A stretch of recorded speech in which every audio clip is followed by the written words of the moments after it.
On the charge sheet of human history, few things create such an indelible stain as slavery. The idea that I am not human, that I have no soul, that I am a beast. Brand me, burn me, whatever, and no recourse. Nothing. Yet few histories are more important for us to understand. It's power to know what happened to you in the past.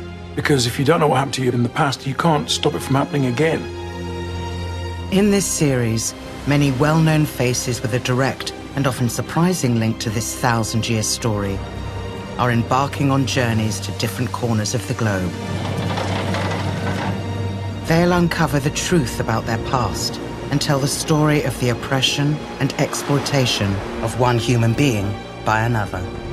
It beggars belief, really. How do you make that transition? How do you go through that trauma and that adversity? With expert knowledge from across continents, their journeys will be complemented by descendants, celebrities, and historians to tell the bigger story of the enslaved peoples of the world. The enslavement of Africans changed our language. It changed what we eat, what we wear, what we drink, and created a force that still divides us today. Yet slavery also inspired resistance and rebellion. From a brave but doomed uprising in Jamaica. I stand on the shoulders of giants. I'm proud to be who I am, and I'm proud where I come from and who I come from. To a long overdue reckoning in our own lifetime. Black Lives Matter! This is the 1,000-year story of how slavery stained our past and shaped the modern world.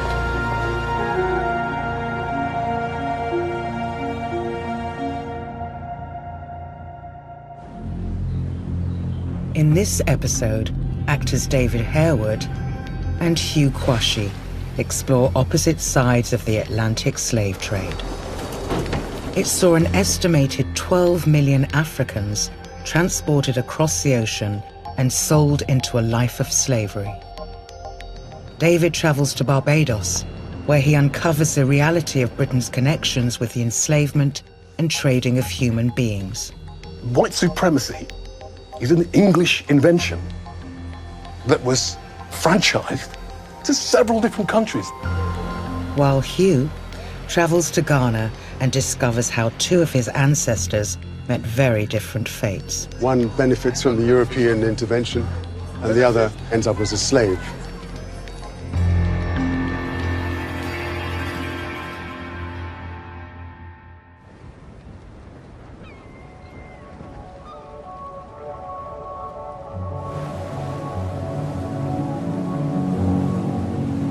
David Harewood starred in movies like Blood Diamond and played CIA Director of Counterterrorism David Estes in the hit TV show Homeland. He was born and grew up in Birmingham after his parents emigrated from Barbados to the UK.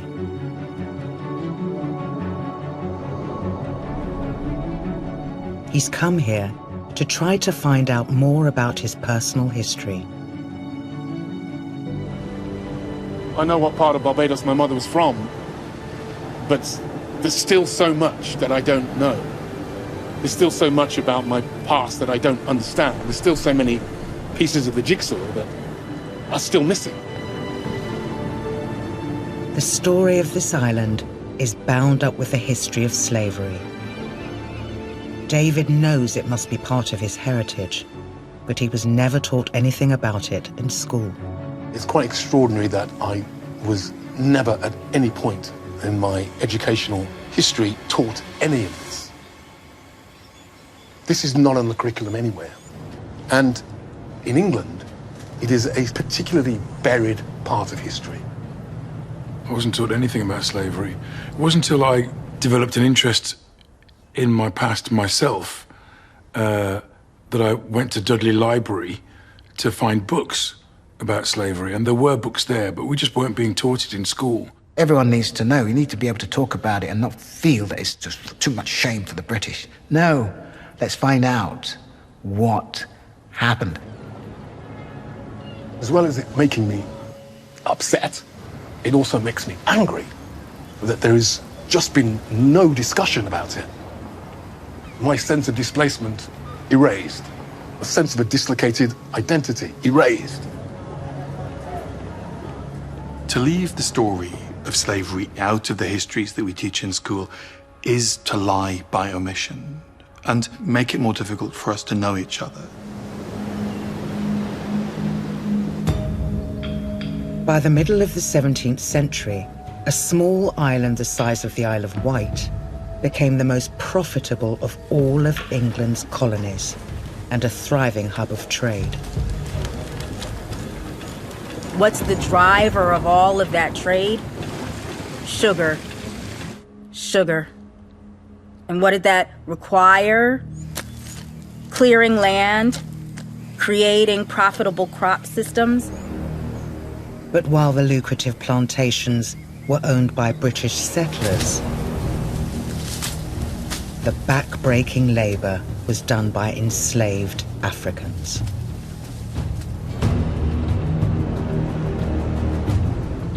At Bridgetown Harbour, where the slave ships first made landfall, David is meeting Professor Pedro Welsh.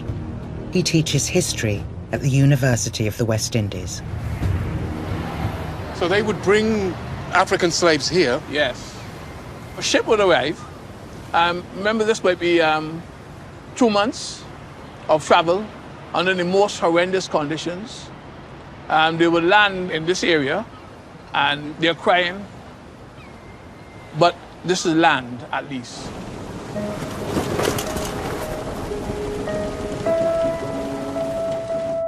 At last, we came in sight of the island of Barbados.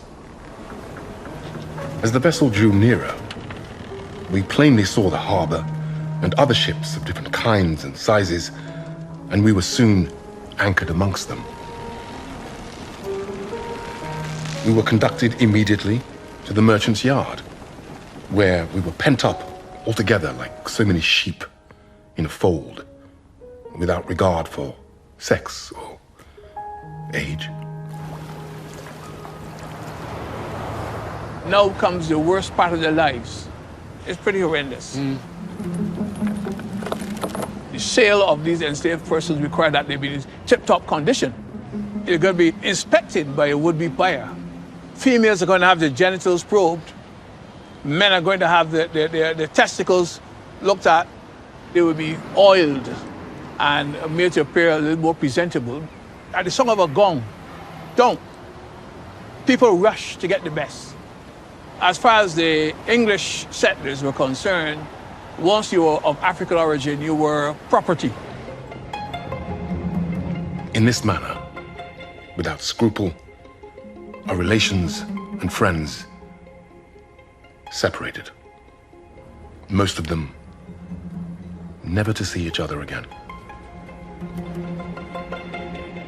Can't help but think of all those ships arriving with millions of Africans, brothers, sisters, mothers, fathers, children, and just being chucked into some small holding and people grabbing your sister and brothers and selling them to complete strangers. If you think about all of that trauma, it plays a part in my own sense of the dislocation of my identity. Who am I? Where do I come from?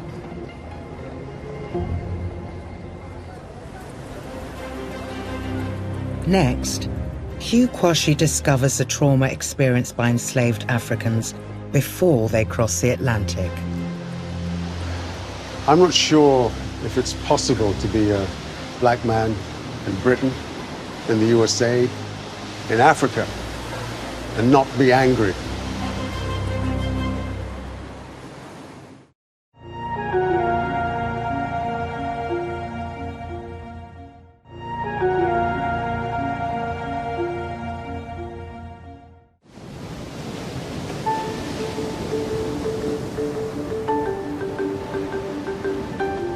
Many of the enslaved who worked on the sugar plantations in Barbados were shipped across the Atlantic Ocean from the coast of West Africa.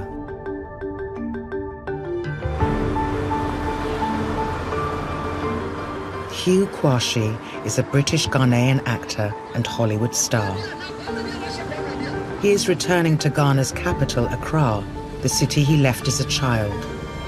He's here to find out more about the brutal history of the slave trade. After he arrived in England, Hugh was sent to expensive private schools.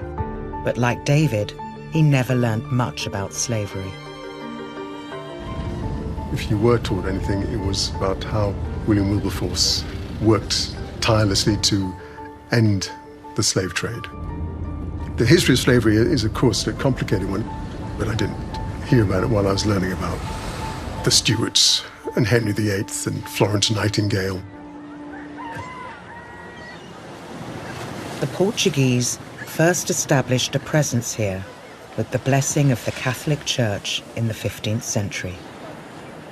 The Catholic Church divides the world in half. They say that Spain gets to colonize the Western Atlantic world, and Portugal gets to trade along the western coast of Africa. That trade includes gold, ivory, and people. But as the demand for enslaved Africans grew on the other side of the Atlantic, European powers competed for a piece of the action. The trade in humans boomed. Many millions of Africans were violently abducted from their homes. Not all of them made it as far as the coast. What the slave traders wanted were young men and women. What they would do when they captured a village is they would kill those who had no value. They would kill the old and they would kill children. And they did that because those people would not survive the march to the coast. And they also did it to shock those who would.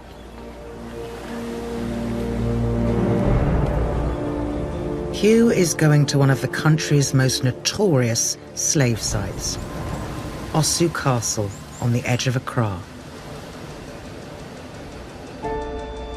The Danish built a stone fort here in the 17th century, naming it Christiansborg after their king.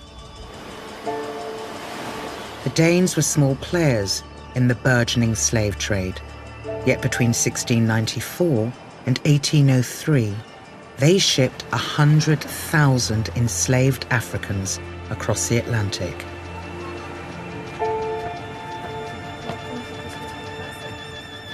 Professor Rachel Engman, who is of Ghanaian and English descent, is conducting the first ever archaeological survey here. The coast was like a shopping street. The people are constantly coming in through the castle every day, and trades are happening right here. These are cowrie shells. So these are cowrie shells. And these would have been used as currency. Yes. But would it have been used to buy slaves? Yes. For one enslaved person, you would maybe pay for that person using cowrie shells, using gold dust, using beads, an assortment of objects.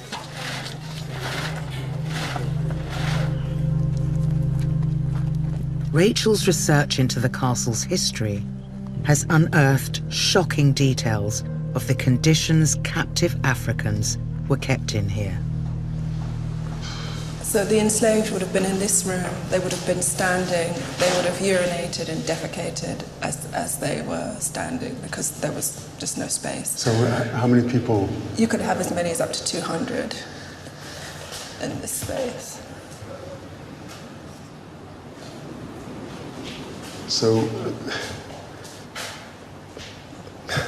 and you just ran out into the courtyard, all the crap. And you'll find that in all the forts and castles along the coast, the floor is often raised higher than it was originally because it's the impacted skin, debris, filth, excrement that has raised the level of the floor.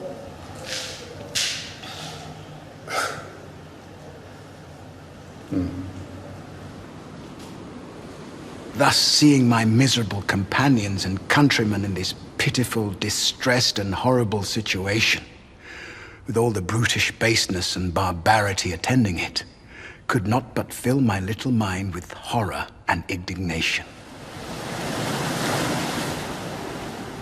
An estimated 12 million captive Africans would be shipped to the New World.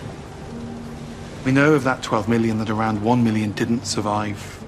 They died on board ships and their bodies were thrown overboard. There are stories that sharks learnt to follow the bloody paths of slave ships because for hundreds of years, bodies of over 1 million Africans were cast into the Atlantic Ocean.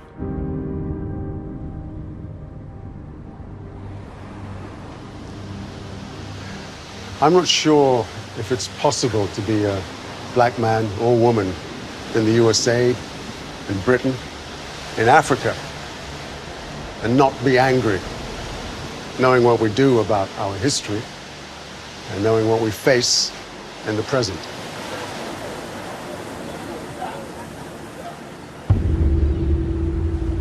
The Atlantic slave trade was conducted by Europeans, but was also underpinned by partnerships with local African leaders and merchants.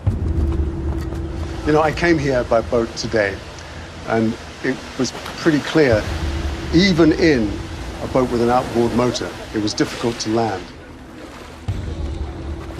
Now, big ships couldn't come anywhere near as close, so they could only be fed by canoes going between the ships and the boats. So that meant that there had to be some cooperation, some sort of collusion with the local people living around the fort.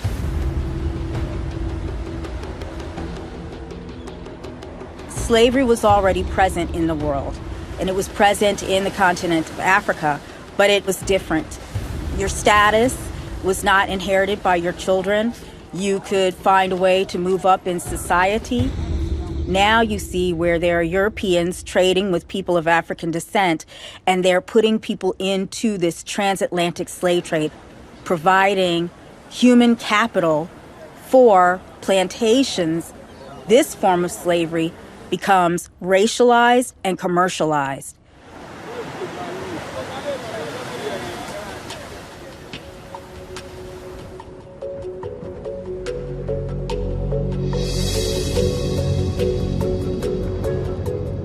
On the other side of the Atlantic, David Harewood wants to find out more about how the enslaved were treated once they were sold to plantation owners.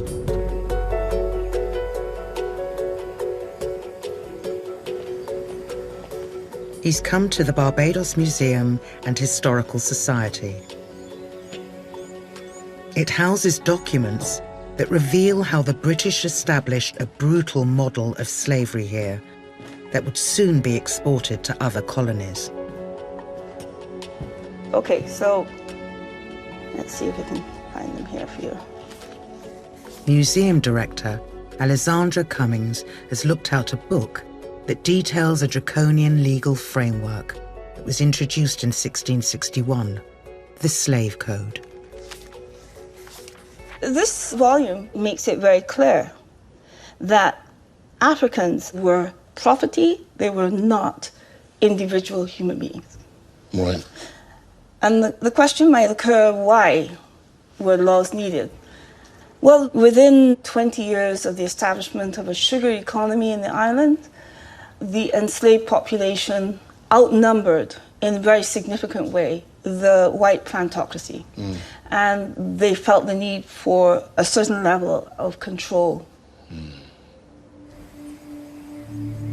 In 1644, before the sugar boom, the population of Barbados was estimated at 30,000. About 800 were of African descent, the rest mostly of English descent. But by 1660, just a year before the slave code was introduced, and with sugar production going into overdrive, there were 27,000 blacks to 26,000 whites. I think we sometimes get slavery wrong. We focus on the harshness of the agricultural labor people were forced to do. We don't look at the slave codes that mandate forms of bodily mutilation, the slitting of people's cheeks, the cutting off of ears, the cutting off of toes. If any Negro or slave whatsoever shall offer any violence to any Christian by striking or the like, such Negro or slave shall for his or her first offense be severely whipped by the constable. For his second offense of that nature, he shall be severely whipped, his nose slit, and be burned in some parts of his face with a hot iron.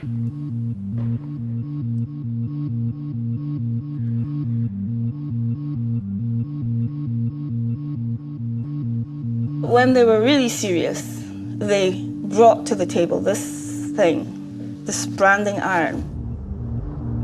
These were made in England? They were made to order in England for the deliberate defacement of African individuals. This would have been put in like hot coals, and literally you'd just be branded with it. Exactly. Presumably these are the initials of somebody's name. Yeah. You are the property of the individual whose initials are branded, not on your shoulder, but on your face, on your forehead, on your cheek.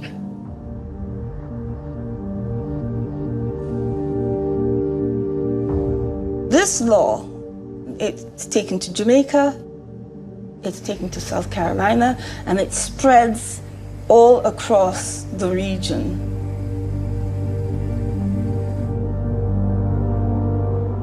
But there were also rebellions, right? I mean, people did fight back. Yes. I know there's a very famous rebellion that took place on this island with a gentleman by the name of Bussa. This rebellion started on Easter Sunday in 1816. The epicenter of the rebellion was Bailey's Plantation because of a small group of individuals, one of whom happened to be African-born, not a Barbadian. So he understood the condition of freedom. And he orchestrated the signaling that activity should spread out to other plantations. The Bussa Rebellion was the first of 3 major uprisings by the enslaved in the West Indies in the early 19th century. Bussa, who had been enslaved in West Africa, led some 400 rebels into battle against the British. But the rebellion was brutally crushed by the heavily armed colonial militia.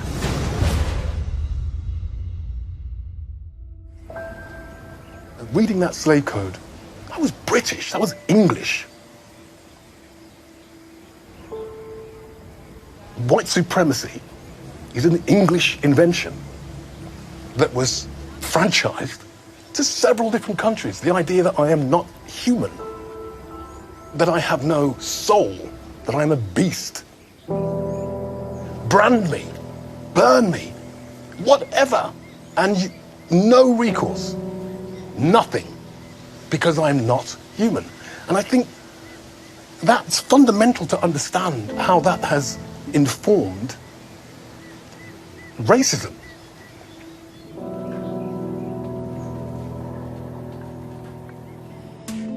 Coming up, Hugh investigates a potential ancestor snatched from his home and transported to Europe. He was taken as a very young child. At the age of 4? About the same age that I was when I left Ghana. Okay. And David makes a shocking discovery about his family tree. So he was actually a slave? Yes.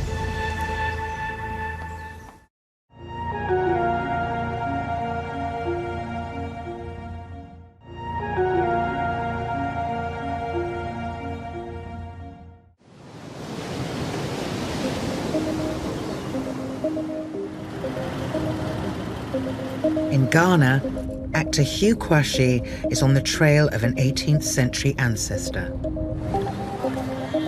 When he was growing up, Hugh's father told him about Anton Wilhelm Amu, a Ghanaian he claimed to be descended from.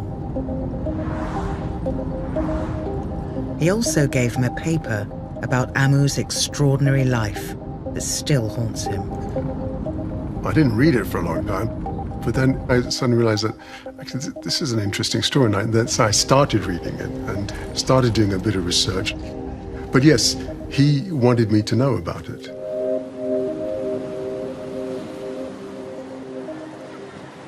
The tiny fishing village of Shama lies 120 miles west of Ghana's capital, Accra. It's home to Fort San Sebastian, one of the oldest slave sites in the country. Built by the Portuguese in the 1520s, it was captured by the Dutch West India Company in 1642. It is here that Anton Wilhelm Amu is said to be buried. Good, now something to interest you, right? Hughes met up with historian Kwesi Essel Blankson from the Ghana Museum and Monuments Board. Dr. Antonio Wilhelm Amu, the African. Yeah. This is especially poignant for me because my father claimed him as an ancestor and gave me the name Anthony Amu. So my name is Hugh Anthony Kobna Amu. I've read a little bit about him.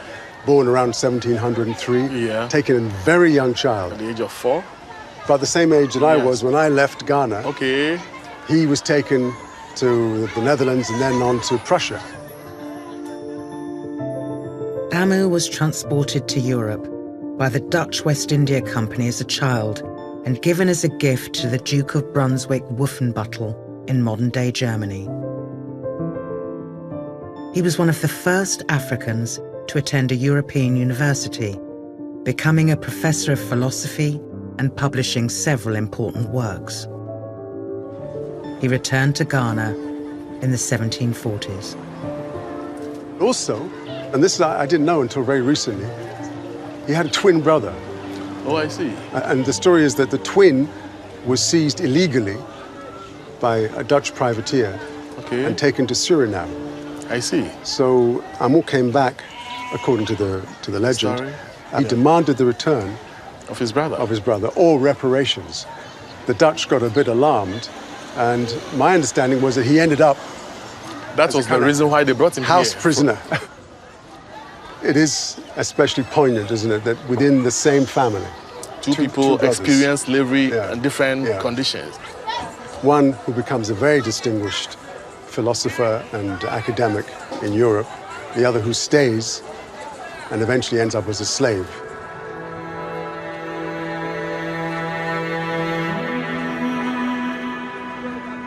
Any African person is always going to be afraid of either finding an ancestor who was a slave or colluded in some way in the slave trade. I'm fortunate in having found ancestors who don't seem to have colluded, and if anything, argued strongly against it, in the case of Anton Wilhelm Amu.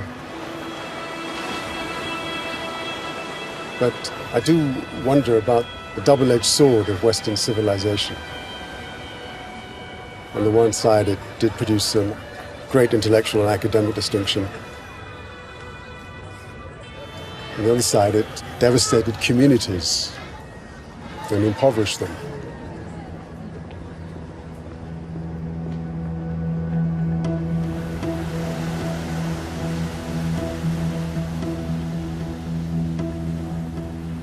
In Barbados, David Harewood is heading to a cluster of sugar plantations.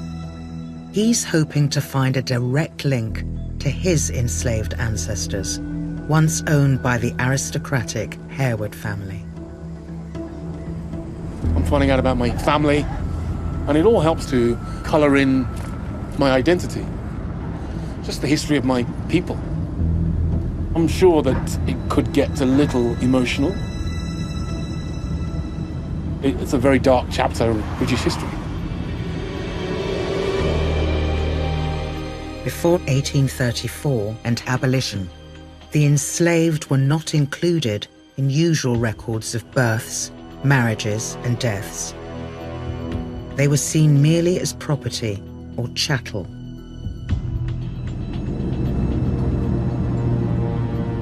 David has never known the names of his enslaved ancestors.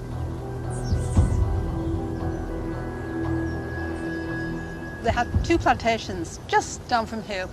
But local genealogist Pat Stafford is expert at combing through little-known sources. Let me just get out the copy. I'm very excited about this. She's drawn up a family tree for David, based on some new findings. I am aware of some of my family tree, but I gather you've been doing a little bit more work and you have maybe 1 or 2 more surprises for me, so... Well, yes. I can just show you. Here's the family tree document. This is your grandfather, Herbert Harewood.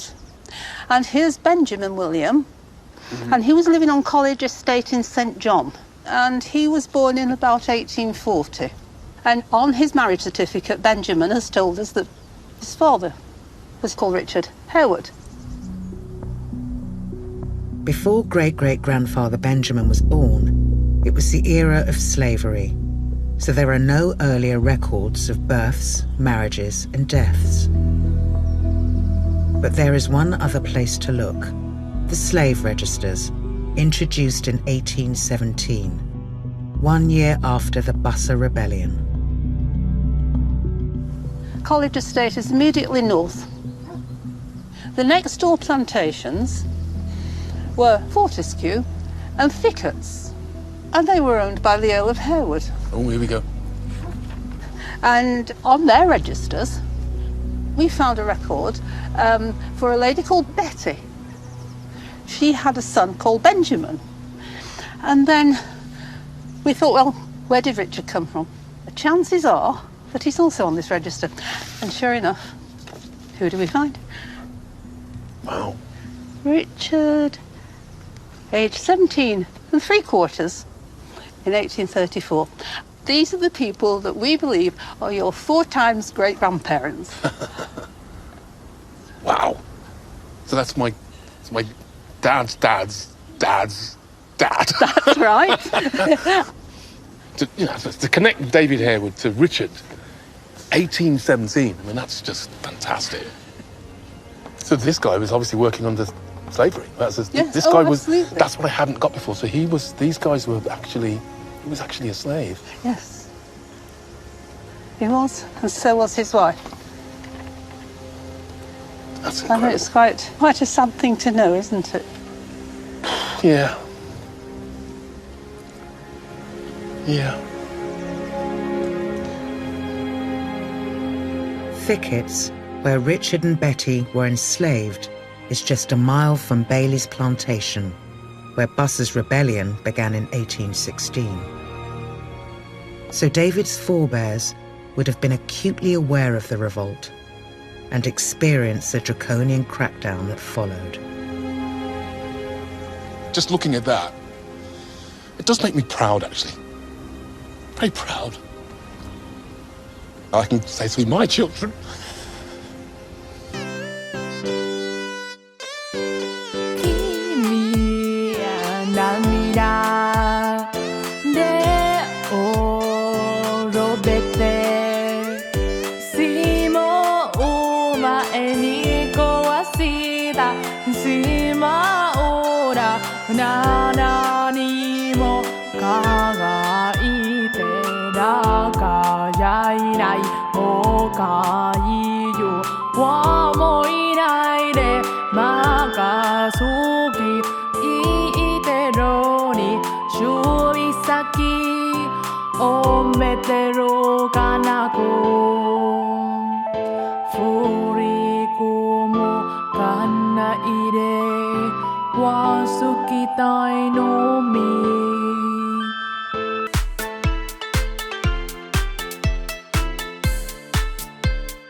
おみそこいへなれ色もすのみきさはどうせかなねんときまがそのえがやぶにとなに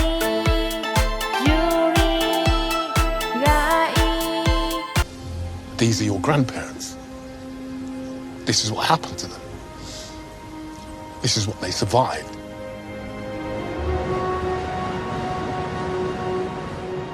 And I think it's a very good reminder that they really deserve to hold their heads up. And they really must continue the story. Because, you know, that's a proud line of strong people.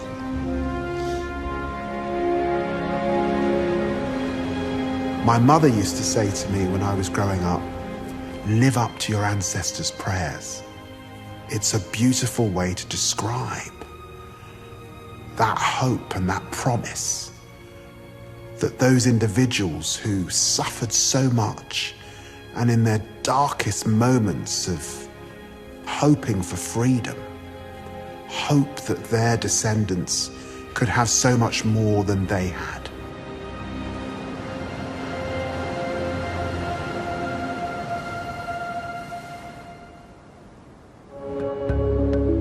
Next, Hugh meets a philosopher who sheds more light on Amu's life and career.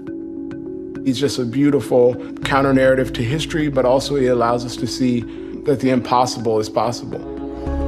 And David returns to England to confront a descendant of the family that owned his enslaved forebears. Do you feel any guilt or shame about that?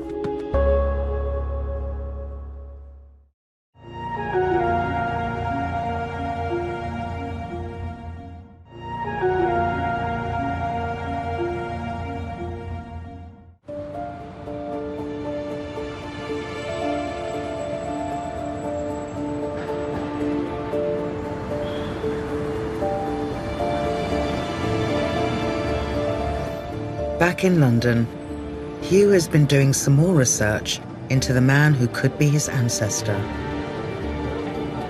Anton Wilhelm Amu.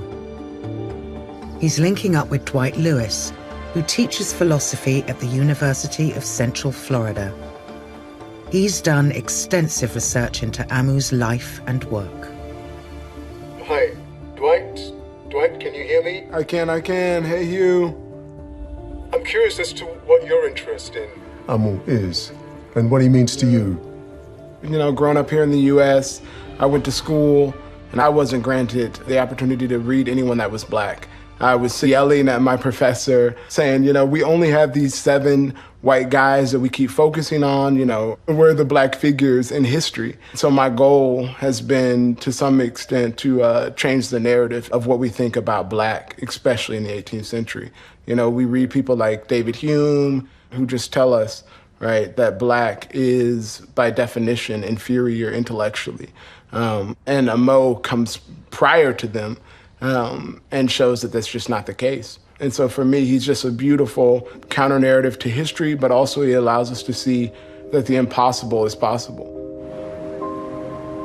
Despite Amu's accomplishments, he chose to return to Africa in the 1740s.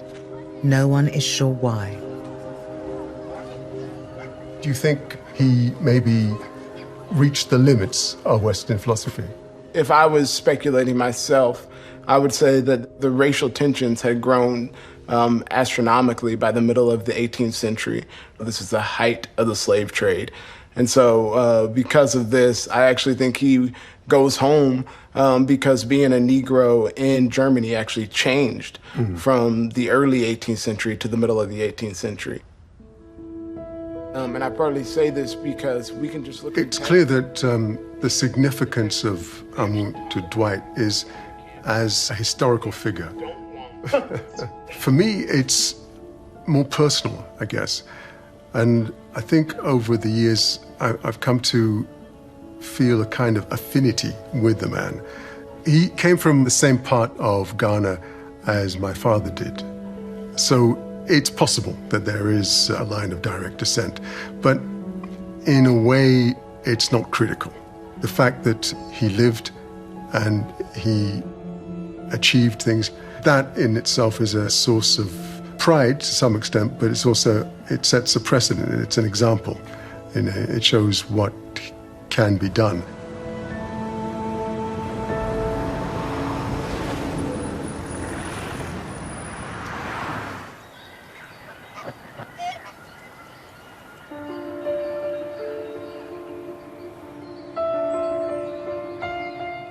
David has also returned to England. He has come to the seat of the Earl of Harewood, whose family once owned his forebears. The vast Palladian mansion is built on the profits of sugar and slavery. The opulence, the grandeur. It's like a monument to white supremacy. What I don't see is the other side of the story. He's here to meet the current Earl of Harewood, David Lascelles. I didn't really sleep last night. I was thinking quite a lot about this meeting. I think the emotional toll of building up to it has left me pretty wasted. To actually meet the 8th Earl of Harewood, when it was the 2nd Earl of Harewood who owned my grandparents, it's quite huge.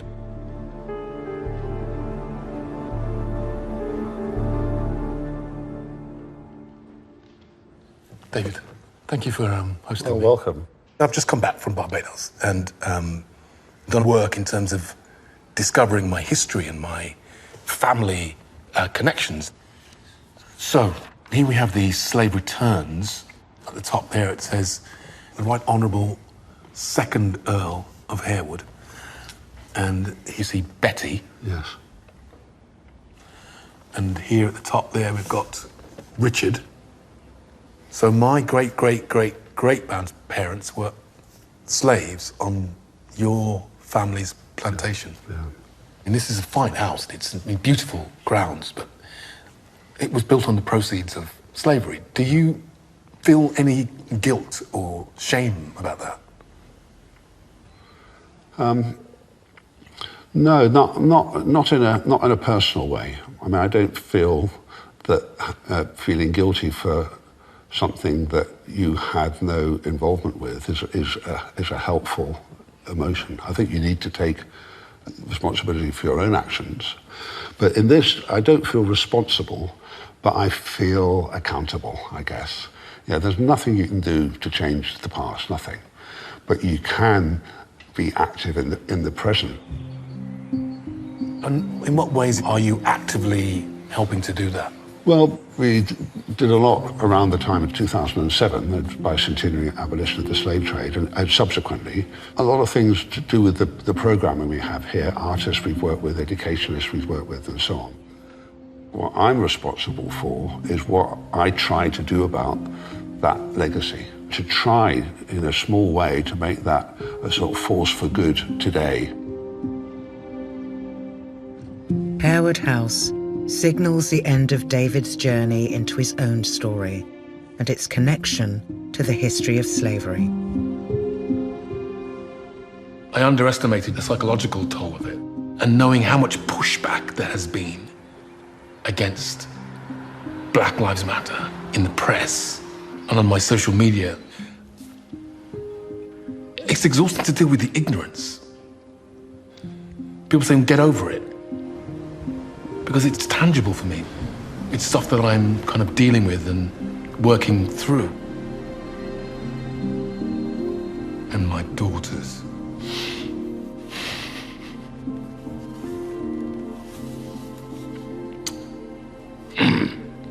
will be able to know where they came from and understand where they came from. In a way that I didn't. And so it's a sense of history, I think, and sense of story and longevity.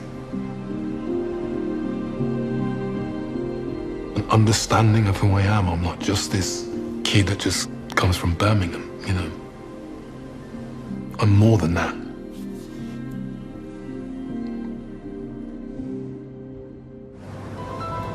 Next time, Rachel Johnson travels to Venice to uncover the city's dark history.